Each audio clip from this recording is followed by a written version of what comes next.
ਵਾਹਿਗੁਰੂ ਜੀ ਕਾ ਖਾਲਸਾ ਵਾਹਿਗੁਰੂ ਜੀ ਕੀ ਫਤਿਹ।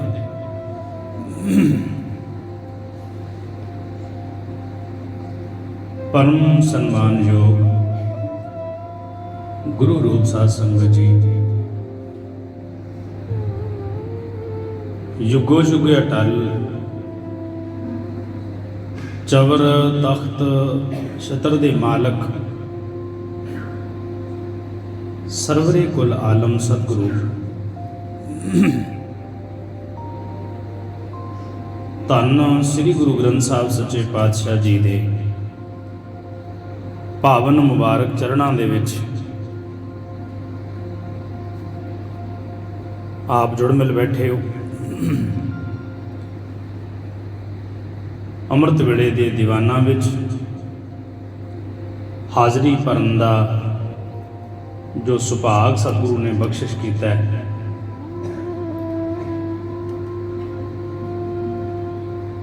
आप एक रस पावन बाणी का आनंद मान रहे हो।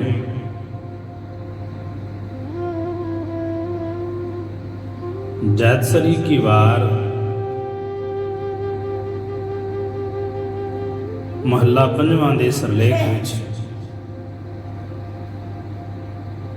गुरु ग्रंथ साहब सच्चे पातशाह जी की पावन मुबारक बाणी अंदर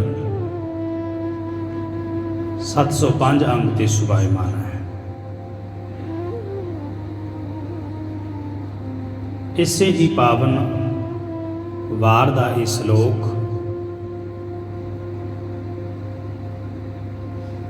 बड़ा कीमती बोल सतगुरु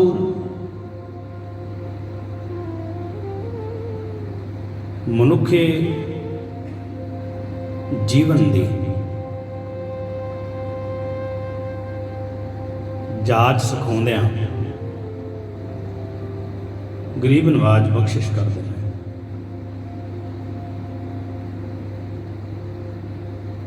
अनक लीला राज रस रूपम, लीला कहते ने तमाशियां नूं ते तमाशियां दा जिहड़ा स्वरूप है, स्वरूप उही हुई है।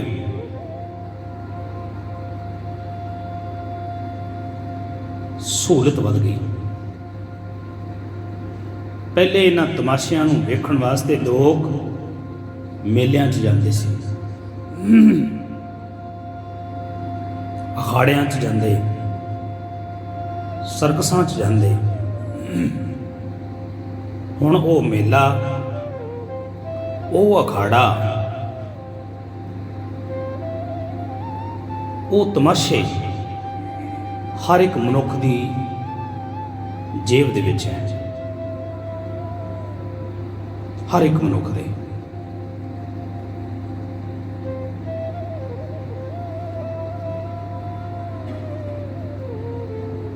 सतगुरु कहते अनेक तरह के तमाशे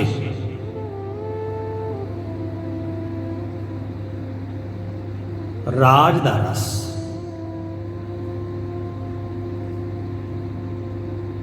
अनक लीला राज रस। ये जड़ी कुर्सी है प्रभु सत्ता है, जड़ी माया दे सारे सुखां दे विचों ये चरम सीमा का सुख है, अंतम सुख है माया का कुर्सी।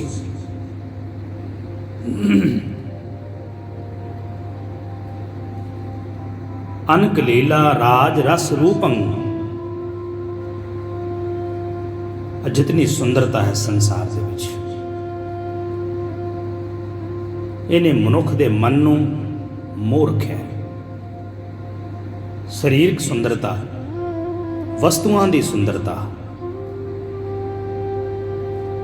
लभाउंदी है मनुख दे मन नूं।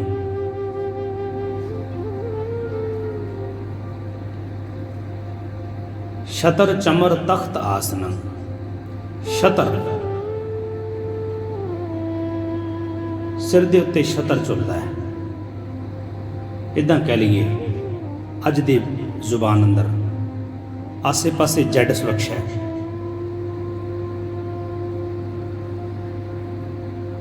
चमर चौर ढुलदा है।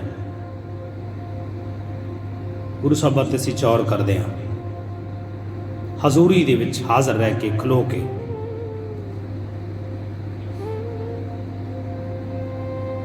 जो मनुख प्रभु सत्ता दे विच है, कुर्सी दी सत्ता है उहदे कोले,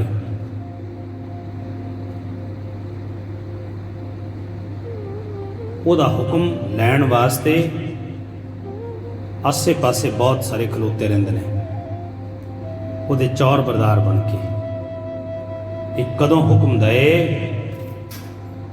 ते कदों मैं इहदे हुक्म नूं पूरा करां।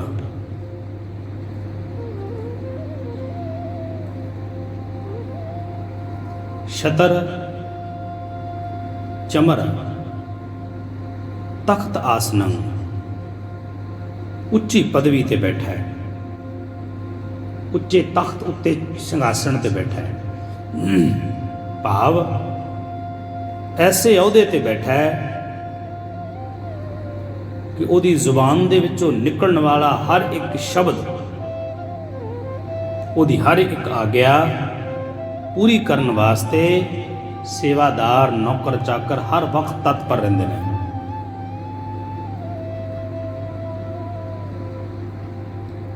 सतगुरु कहंदे रचंत मूड़,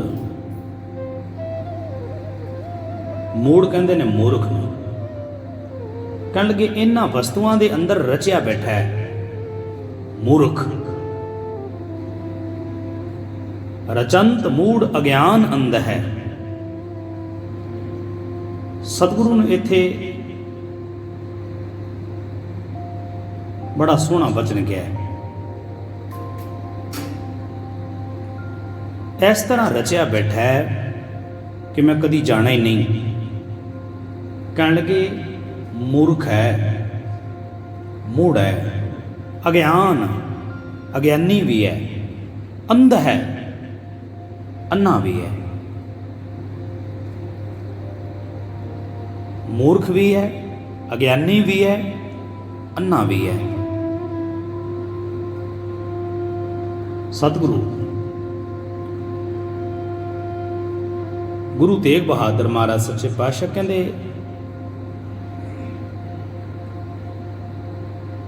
इस बात की समझ किसे किसे नूं हुंदी है। गुर किरपा जिह नरक को कीने, तेह ए जुगत पछाने। नहीं ते सतगुरु कहंदे मूड़ अज्ञानी ते अंधा मनुख सुपने दे नाल प्रेम करी बैठा है। नानक सुपन मनोरथ माया। सुपनियां दे विच भी माया दे मनोरथ चेते आउंदे ने। माया दे सुपने लैंदा सौ जांदा है, माया दे सुपनियां च ही जागदा है। एक बार एक राजा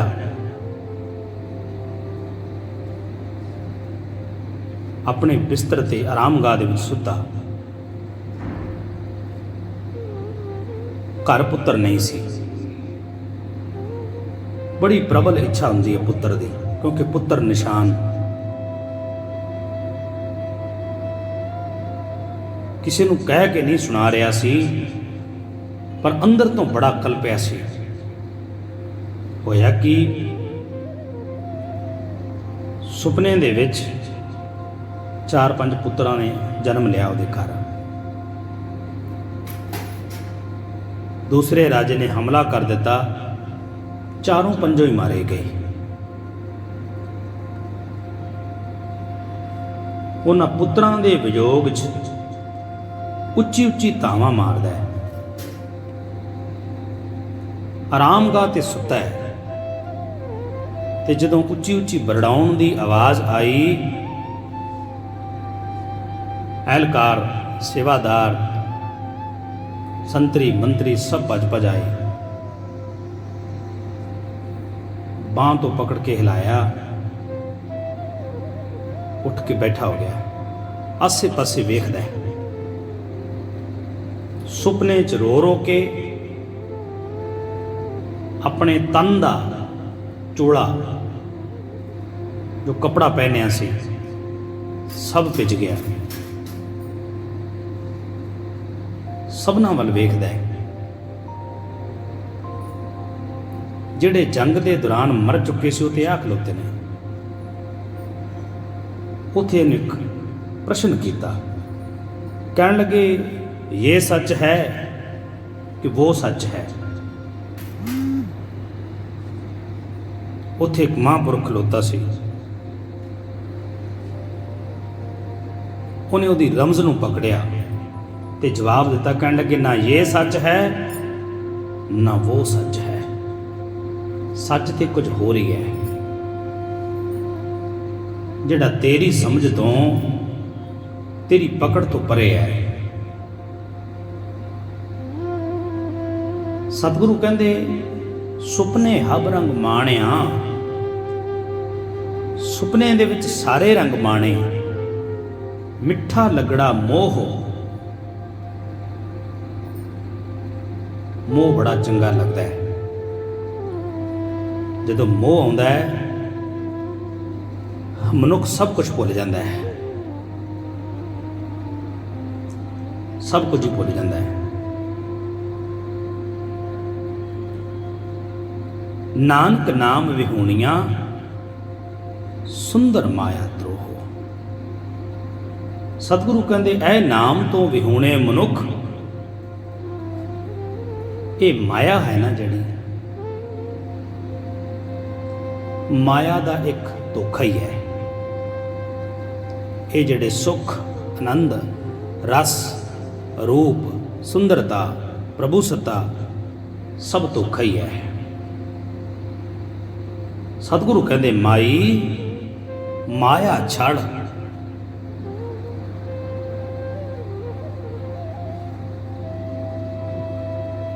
ਇਹ ਜਿਹੜੀ ਮਾਇਆ ਹੈ ਇਹ ਛੱਡ ਹੀ ਹੈ।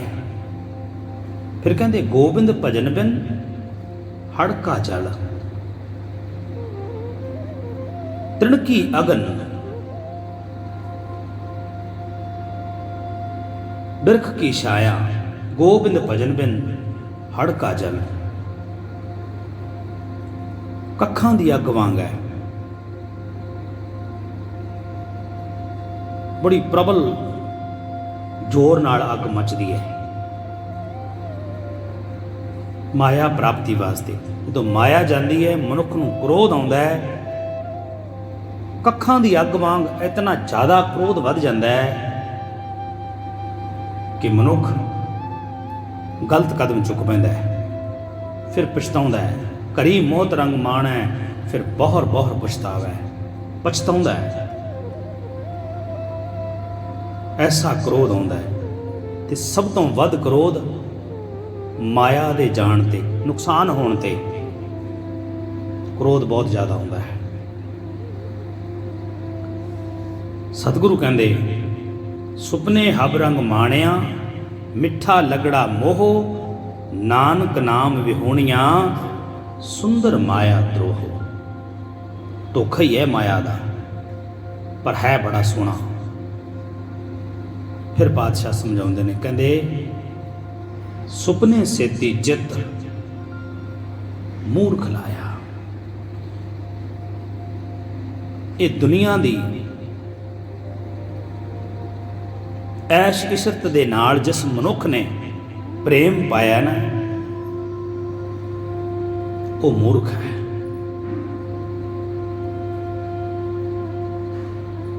ਉਹ ਮੂਰਖ ਹੈ।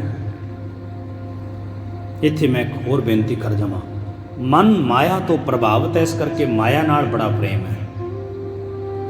ਮਨ ਨਿਰੰਕਾਰ ਤੋਂ ਪ੍ਰਭਾਵਿਤ ਨਹੀਂ ਹੈ, ਇਸੇ ਕਰਕੇ ਉਹਦੇ ਨਾਲ ਪ੍ਰੇਮ ਨਹੀਂ ਹੈ। ਸਤਿਗੁਰੂ ਕਹਿੰਦੇ ਸੁਪਨੇ ਸੇਤੀ ਚਿੱਤ ਮੂਰਖ ਲਾਇਆ। ਸੁਪਨੇ ਦੇ ਨਾਲ ਚਿੱਤ ਲਾ ਲਿਆ। ਸੁਪਨੇ ਦੋ ਪ੍ਰਕਾਰ ਦੇ ਨੇ। ਇੱਕ ਜੋ ਅਸੀਂ ਜਾਗਦੀਆਂ ਅੱਖਾਂ ਨਾਲ, ਖੁੱਲੀਆਂ ਅੱਖਾਂ ਨਾਲ ਵੇਖਦੇ ਹਾਂ ਦਿਨ ਨੂੰ, ਇਹ ਵੀ ਸੁਪਨੇ ਹੀ ਹੈ। ਇੱਕ ਜੋ ਅਸੀਂ ਰਾਤ ਨੂੰ ਨੀਂਦ ਦੇ ਅੰਦਰ ਦੇਖਦੇ ਹਾਂ, ਉਹ ਵੀ ਸੁਪਨੇ ਹੀ ਨੇ। ਰਾਤ ਦਾ ਸੁਪਨਾ ਸਵੇਰ ਹੁੰਦਿਆਂ ਜਦੋਂ ਅੱਖ ਖੁੱਲਦੀ ਹੈ ਟੁੱਟ ਜਾਂਦਾ ਹੈ। ਉਹ ਅੱਖ ਖੁੱਲਣ ਤੇ ਟੁੱਟਦਾ ਹੈ। ਪਰ ਇਹ ਜੀਵਨ ਰੂਪੀ ਸੁਪਨਾ ਜੋ ਖੁਆਬ ਅਸੀਂ ਵੇਖ ਰਹੇ ਹਾਂ ਖੁੱਲੀਆਂ ਅੱਖਾਂ ਨਾਲ, ਇਹ ਸੁਪਨਾ ਉਦੋਂ ਟੁੱਟੇਗਾ ਜਦੋਂ ਤੇਰੀਆਂ ਅੱਖਾਂ ਬੰਦ ਹੋਣਗੀਆਂ, ਜਦੋਂ ਸਾਹਮਣੇ ਮੌਤ ਦਾ ਫਰਿਸ਼ਤਾ ਅਜ਼ਰਾਈਲ ਫਰਿਸ਼ਤਾ ਉਸੀ ਆਏ ਤਈ, ਜਿਸ ਦਿਨ ਉਹ ਸਾਹਮਣੇ ਆ ਖਲੋਤਾ ਉਸ ਦਿਨ ਅੱਖਾਂ ਖੁੱਲ ਜਾਣਗੀਆਂ। ਸਤਿਗੁਰੂ ਕਹਿੰਦੇ ਨੇ, ਕਹੋ ਕਬੀਰ ਤਬ ਹੀ ਨਰ ਜਾਗੈ, ਜਮ ਕਾ ਡੰਡ ਮੂੰਡ ਮੈਂ ਲਾਗੈ। ਜਦੋਂ ਆ ਕੇ ਉਹ ਮੂੰਡ ਦੇ ਵਿੱਚ, ਸਿਰ ਦੇ ਵਿੱਚ ਹੁਕਮ ਰੂਪੀ ਡੰਡਾ ਮਾਰਦੇ ਨੇ, ਭਾਈ ਤੇਰੀ ਵਾਰੀ ਆਈ ਹੈ, ਚੱਲ। ਫਿਰ ਮਨੁੱਖ ਨੂੰ ਖਿਆਲ ਆਉਂਦਾ ਹੈ, ਮਨਾ ਜੀਵਨ ਬਤੀਤ ਵੀ ਹੋ ਗਿਆ, ਪਤਾ ਹੀ ਨਹੀਂ ਲੱਗਾ। ਸੁਪਨੇ ਸੇਤੀ ਚਿੱਤ ਮੂਰਖ ਲਾਇਆ, ਬਿਸਰੇ ਰਾਜ ਰਸ ਭੋਗ ਜਾਗਤ ਪਖਲਾਇਆ। ਫਿਰ ਸਤਿਗੁਰੂ ਕਹਿੰਦੇ ਜਦੋਂ ਸਮਾਂ ਆਉਂਦਾ ਹੈ, ਰਾਜ ਰਸ ਭੋਗ ਸਭ ਉਹੀ ਹੁੰਦੇ ਨੇ, ਕੁਛ ਵੀ ਚੰਗਾ ਨਹੀਂ ਲੱਗਦਾ, ਨਹੀਂ ਚੰਗਾ ਲੱਗਦਾ। ਪਰ ਜਿਤਨੀ ਦੇਰ ਤੱਕ ਇਸ ਸਰੀਰ ਦੇ ਅੰਦਰ ਸਵਾਸ ਨੇ ਲਾਲਚ ਕਰੈ ਜੀਵਨ ਪਦ ਕਾਰਨ, ਲੋਚਨ ਕਛੂ ਨਾ ਸੂਝੇ। ਵੇਖਦਾ ਅੱਖਾਂ ਦੇ ਨਾਲ ਪਰ ਸੁਝਦਾ ਕੁਝ ਨਹੀਂ ਹੈ। ਸਾਰੀ ਜ਼ਿੰਦਗੀ ਲਗਾਤਾਰ ਰਾਜ ਦੇ, ਰਸ ਦੇ, ਰੂਪ ਦੇ ਤੇ ਭੋਗ ਦੇ ਸੁਪਨੇ ਦੇਖਦਾ ਹੈ। ਇੱਥੋਂ ਤੱਕ ਕਿ ਰਾਤ ਨੂੰ ਸੁਪਨਿਆਂ ਦੇ ਵਿੱਚ ਵੀ ਮੈਂ ਬੇਨਤੀ ਕਰਾਂ, ਜਿਹੜੇ ਸੁਪਨੇ, ਜਿਹੜੇ ਖਿਆਲ ਦਿਨ ਨੂੰ ਬਣਦੇ ਨੇ, ਸਮਾਜ ਦੇ ਡਰ ਤੋਂ, ਇੱਜ਼ਤ ਦੇ ਡਰ ਤੋਂ,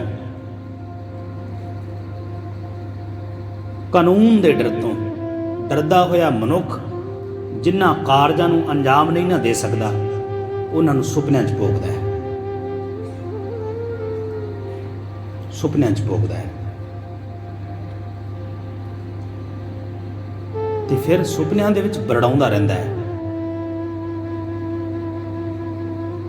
ਉਹਨਾਂ ਇਸ਼ਾਵਾਂ ਦੀ ਪੂਰਤੀ ਵਾਸਤੇ ਦੌੜਦਾ ਹੈ ਸੁਪਨਿਆਂ ਦੇ ਵਿੱਚ ਵੀ। ਬਿਸਰੇ ਰਾਜ ਰਸ ਭੋਗ ਜਾਗਤ ਪਖਲਾਇਆ, ਆਰਜਾ ਗਈ ਵਿਹਾਏ, ਉਮਰ ਬਤੀਤ ਹੋ ਗਈ ਹੈ, ਧੰਦੇ ਤਾਇਆ। ਕੰਮ ਕਰਦਿਆਂ ਕਰਦਿਆਂ ਸਾਰੀ ਜ਼ਿੰਦਗੀ ਬਤੀਤ ਹੋ ਗਈ ਹੈ, ਬਤੀਤ ਹੋ ਗਈ ਹੈ। ਪਰ ਇਹ ਜਿਹੜਾ ਸੁਪਨਾ ਹੈ, ਸੁਪਨੇ ਹਲੇ ਤੱਕ ਪੂਰੇ ਨਹੀਂ ਹੋਏ। ਸੁਪਨਿਆਂ ਨੂੰ ਪੂਰਾ ਕਰਨ ਵਾਸਤੇ ਮਨੁੱਖ ਦੇਰ ਰਾਤ ਘਰ ਆਉਂਦਾ ਹੈ, ਸਵੇਰੇ ਨਿਕਲ ਜਾਂਦਾ ਹੈ ਸੁਪਨੇ ਪੂਰੇ ਕਰਨ ਵਾਸਤੇ, ਪਰ ਸੁਪਨੇ ਪੂਰੇ ਨਹੀਂ ਹੁੰਦੇ। ਇੱਥੋਂ ਤੱਕ ਕਿ ਅਸੀਂ ਛੋਟੇ ਬੱਚੇ ਨੂੰ ਉਹਦੇ ਬਚਪਨ ਤੋਂ ਹੀ ਸੁਪਨੇ ਦੇ ਦਿੰਦੇ ਹਾਂ, ਇਹਨੇ ਆਹ ਬਣਨਾ ਹੈ, ਇਹਨੇ ਡਾਕਟਰ ਬਣਨਾ ਹੈ, ਇੰਜੀਨੀਅਰ ਬਣਨਾ ਹੈ, ਇਹਨੇ ਸਾਇੰਸਦਾਨ ਬਣਨਾ ਹੈ। ਪਰ ਕਦੀ ਕੋਈ ਇਹ ਨਹੀਂ ਕਹਿੰਦਾ ਇਹਨੇ ਇੱਕ ਚੰਗਾ ਇਨਸਾਨ ਬਣਨਾ ਹੈ। ਵਿਦਿਆ ਨਾਲ ਗਿਆਨ ਆਉਂਦਾ ਹੈ, ਜੀਵਨ ਜਿਉਣ ਦਾ ਸਲੀਕਾ ਨਹੀਂ ਆਉਂਦਾ। ਕਿ ਧਰਮ ਦੇ ਅਨੁਸਾਰ ਜੀਵਨ ਕਿਵੇਂ ਬਤੀਤ ਕਰਨਾ ਹੈ, ਨਹੀਂ ਆਉਂਦਾ। ਦੁਨਿਆਵੀ ਗਿਆਨ, ਦੁਨਿਆਵੀ ਬਾਤਾਂ ਬੜੀਆਂ ਆ ਜਾਂਦੀਆਂ ਨੇ, ਪਰ ਜਿਹੜੀ ਧਰਮ ਦੇ ਅਨੁਸਾਰ ਜਿਹੜਾ ਜੀਵਨ ਹੈ ਉਹਦੀ ਸਿੱਖਿਆ ਨਹੀਂ ਆਉਂਦੀ। ਸਤਿਗੁਰੂ ਕਹਿੰਦੇ ਸੁਪਨੇ ਦੇ ਵਿੱਚ ਹੀ ਤੁਰਿਆ ਫਿਰਦਾ ਹੈ। ਗਰੀਬ ਨਵਾਜ ਗੁਰੂ ਤੇਗ ਬਹਾਦਰ ਸਤਿਗੁਰੂ ਕਹਿੰਦੇ, ਨਿਜ ਕਰ ਦੇਖਿਓ ਜਗਤ ਮੈਂ, ਕੋ ਕਾਹੂ ਕੋ ਨਾਹੀ। ਮੈਂ ਇਸ ਸੰਸਾਰ ਨੂੰ ਬੜੇ ਨਜ਼ਦੀਕ ਤੋਂ ਵੇਖਿਆ, ਕੋਈ ਨਹੀਂ ਕਿਸੇ ਦਾ। ਸਭ ਲੈਣੇ ਦੇਣੇ ਦੇ ਸੰਬੰਧੀ ਇਕੱਠੇ ਹੋਏ ਨੇ ਤੇ ਸ਼ਮਸ਼ਾਨ ਤੱਕ ਸਾਰਿਆਂ ਦਾ ਸਾਥ ਹੈ। ਉਸ ਤੋਂ ਅੱਗੇ ਦਾ ਸਾਥ ਕੋਈ ਨਹੀਂ ਨਿਭਾ ਸਕਦਾ ਸਿਵਾਏ ਨਿਰੰਕਾਰ ਤੋਂ। ਨਿਜ ਕਰ ਦੇਖਿਓ ਜਗਤ ਮੈਂ, ਕੋ ਕਾਹੂ ਕੋ ਨਾਹੇ। ਨਾਨਕ ਥਿਰ ਹਰ ਭਗਤ ਹੈ, ਤੇਰੀ ਕੀਤੀ ਹੋਈ ਬੰਦਗੀ ਥਿਰ ਰਹਿਣ ਵਾਲੀ ਹੈ, ਤੇਰੇ ਨਾਲ ਜਾਵੇਗੀ। ਨਾਨਕ ਥਿਰ ਹਰ ਭਗਤ ਹੈ, ਤਿਹ ਰਾਖੋ ਮਨ ਮਾਹੇ। ਉਹਨੂੰ ਆਪਣੇ ਮਨ ਦੇ ਅੰਦਰ ਚੇਤੇ ਕਰ। ਫਿਰ ਸਤਿਗੁਰੂ ਸਮਝਾਉਂਦੇ ਨੇ, ਕਹਿੰਦੇ ਜਗ ਰਚਨਾ ਸਭ ਝੂਠ ਹੈ, ਜਾਣ ਲੈ ਹੋਰੇ ਮੀਤ। ਐ ਮੇਰੇ ਮਿੱਤਰ, ਇਹ ਸੰਸਾਰ ਦੀ ਪ੍ਰੀਤ ਝੂਠੀ ਹੈ, ਝੂਠੀ ਹੈ। ਕਹਿ ਨਾਨਕ ਥਿਰ ਨਾ ਰਹਿ, ਜਿਉਂ ਬਾਲੂ ਕੀ ਪੀਤ। ਕੱਚੇ ਕੰਧ, ਕੱਚੇ ਰੇਤੇ ਦੀ ਕੰਧ ਬਹੁਤਾ ਚਿਰ ਨਹੀਂ ਟਿਕਦੀ। ਮਤਾ ਕਿਤੇ ਕਿਸੇ ਨੂੰ ਭੁਲੇਖਾ ਹੋਵੇ ਦਵਾਈਆਂ ਨਾਲ, ਉਪਚਾਰ ਨਾਲ ਇਹ ਜੀਵਨ ਨੂੰ ਬਚਾਇਆ ਜਾ ਸਕਦਾ ਹੈ, ਨਹੀਂ। ਸਤਿਗੁਰੂ ਕਹਿੰਦੇ ਰਾਮ ਗਇਓ ਰਾਵਣ ਗਇਓ, ਜਾ ਕੋ ਬਹੁ ਪਰਿਵਾਰ। ਕਹੋ ਨਾਨਕ ਥਿਰ ਕਛ ਨਹੀਂ, ਸੁਪਨੇ ਜਿਉ ਸੰਸਾਰ। ਇੱਥੇ ਵੱਡੇ ਵੱਡੇ ਮਹਾਬਲੀ ਉਹ ਚਲੇ ਗਏ। ਇੱਕ ਵਿਦਵਾਨ ਇਹਨੂੰ ਇਸ ਤਰ੍ਹਾਂ ਕਹਿੰਦਾ ਹੈ, ਮੈਂ ਸਮਾਪਤੀ ਕਰਾਂਗਾ। ਉਹ ਕਹਿੰਦਾ ਹੈ, ਦੁਨੀਆ ਮੁਸਾਫਰਾਂ ਦੇ ਵਾਂਗ ਜਗ ਵਸਦਾ ਏ। ਵੱਡੇ ਵੱਡੇ ਇੱਥੋਂ ਵਿਦਵਾਨ ਜਾਂਦੇ ਵੇਖੇ ਨੇ, ਚੜ੍ਹਦੇ ਤੋਂ ਲਹਿੰਦੇ ਤੱਕ ਰਾਜ ਜਿਹੜੇ ਬੰਦਿਆਂ ਦਾ ਅਰਥੀ ਤੇ ਪੈ ਕੇ ਸ਼ਮਸ਼ਾਨ ਜਾਂਦੇ ਵੇਖੇ ਨੇ। ਬੰਨ ਕੇ ਖੁਦਾ ਨਾ ਵੈਰ ਅਰਸ਼ਾਂ ਨੂੰ ਤੀਰ ਮਾਰੇ, ਧਰਤੀ ਤੇ ਰੱਖ ਕੇ ਕਮਾਣ ਜਾਂਦੇ ਵੇਖੇ ਨੇ। ਦੁਨੀਆ ਮੁਸਾਫਰਾਂ ਦੇ ਵਾਂਗ ਜਗ ਵਸਦਾ ਏ। ਵੱਡੇ ਵੱਡੇ ਇੱਥੋਂ ਵਿਦਵਾਨ ਜਾਂਦੇ ਵੇਖੇ ਨੇ। ਸਤਿਗੁਰੂ ਕਹਿੰਦੇ ਆਰਜਾ ਗਈ ਵਿਹਾਏ, ਧੰਦੇ ਤਾਇਆ। ਪੂਰਨ ਪਏ ਨਾ ਕਾਮ, ਮੋਹਿਆ ਮਾਇਆ। ਜੀਵਨ ਦਾ ਕਾਰਜ ਪੂਰਨ ਨਹੀਂ ਹੋਇਆ, ਮਾਇਆ ਦੇ ਮੋਹ ਅੰਦਰ ਸਾਰਾ ਜੀਵਨ ਏਦਾਂ ਹੀ ਬਤੀਤ ਹੋ ਗਿਆ। ਕਿਆ ਵਿਚਾਰਾ ਜੰਤ ਦਇਆ ਬੁਲਾਇਆ। ਮਾਇਆ ਕਰਕੇ ਸਾਰਾ ਜੀਵਨ ਬਤੀਤ ਹੋ ਗਿਆ। ਧਨ ਪਦਾਰਥ ਦੁਨੀਆ ਦੇ ਐਸ਼ੋ ਆਰਾਮ ਤੇ ਸ਼ੌਹਰਤ ਇਕੱਤਰ ਕਰਦਿਆਂ ਸਾਰਾ ਜੀਵਨ ਬਤੀਤ ਹੋ ਗਿਆ, ਪਰ ਪਰਮਾਤਮਾ ਦੀ ਬੰਦਗੀ ਨਹੀਂ ਕੀਤੀ। ਤੇ ਸਤਿਗੁਰੂ ਕਹਿੰਦੇ ਦੀਪ ਭਵਾਰੀ ਪੁਰਖ ਵਿਧਾਤੇ, ਬੌੜ ਬੌੜ ਜਨਮਾਤੇ। ਇਹ ਜੀਵਨ ਜਦੋਂ ਇੱਕ ਵਾਰ ਹੱਥ ਦੇ ਵਿੱਚੋਂ ਚਲਿਆ ਗਿਆ, ਫਿਰ ਅਕਾਲ ਪੁਰਖ ਵਾਹਿਗੁਰੂ ਨੇ ਐਸੀ ਪੁਆਲੀ ਦੇਣੀ ਹੈ, ਪੁਆਂਟਣੀ ਖਵਾਉਣੀ ਹੈ। ਫਿਰ ਜਨਮ ਤੇ ਮਰਨ ਦਾ ਚੱਕਰ ਬਿਲਕੁਲ ਤਿਆਰ ਹੈ। ਜਮ ਜਮ ਮਰੈ, ਮਰੈ ਫਿਰ ਜੰਮੈ, ਬਹੁਤ ਸਜਾਏ ਪਿਆ ਦੇਸ ਲੰਮੈ। ਇਹ ਪ੍ਰਸੰਗ ਫਿਰ ਟੁੱਟਦਾ ਨਹੀਂ ਹੈ। ਜਨਮ ਦਰ ਜਨਮ, ਮੌਤ ਦਰ ਮੌਤ, ਮਨੁੱਖ ਨੂੰ ਫਿਰ ਇਸ ਖੁਆਰੀ ਦਾ ਸਾਹਮਣਾ ਕਰਨਾ ਪੈਂਦਾ ਹੈ। ਸੋ ਇਤਨੀ ਬੇਨਤੀ ਪ੍ਰਵਾਨ ਕਰਨੀ, ਭੁੱਲਾਂ ਚੁੱਕਾਂ ਦੀ ਖਿਮਾ, ਗੁਰੂ ਸਾਹਿਬ ਕਿਰਪਾ ਕਰਨ। ਸਭਨਾਂ ਨੂੰ ਜੀਵਨ, ਸਭਨਾਂ ਦਾ ਧੰਨਵਾਦ। ਸਤਿਗੁਰੂ ਗੁਰਬਾਣੀ ਅਨੁਸਾਰ ਸਾਨੂੰ ਸਾਰਿਆਂ ਨੂੰ ਜੀਵਨ ਦੀ ਸੋਝੀ ਬਖਸ਼ਿਸ਼ ਕਰੋ। ਵਾਹਿਗੁਰੂ ਜੀ ਕਾ ਖਾਲਸਾ, ਵਾਹਿਗੁਰੂ ਜੀ ਕੀ